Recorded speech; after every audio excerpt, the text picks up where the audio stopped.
Eleksyon na sa Lunes. Alam mo na ba kung saang poll precinct ka boboto? Panoorin ang videong ito para malaman. Ang gagawin mo lang, pumunta ka sa Google, tapos i-type ang Precinct Finder Comelec. Pag nakita mo na ito, click mo lang. Pag lumabas itong disclaimer, click Continue. Sa voter information, i-click mo lang kung saan ka huling nagpa-register. Tapos i-fill out mo na itong first name, middle name, last name. I-click ang suffix kung ang pangalan mo ay may junior, the second, the third, sa huli. Kung wala naman, wag na natin i-click ang suffix. Sa date of birth, sundan mo lang yung format na ito.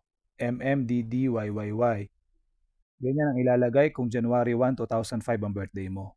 Huwag kalimutang i-click ang Done. Place of registration kung saan ka nakarehistro.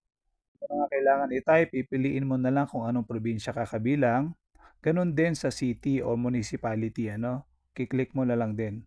Kapag nakapili na, huwag kalimutan i-click ang search. Kung sa tingin mo tama lahat ng information, ay i-click mo na ang proceed. Scroll up mo lang at makikita mo na kung saan ang iyong polling precinct, pati ang iyong precinct number. Don't forget to like, subscribe at follow.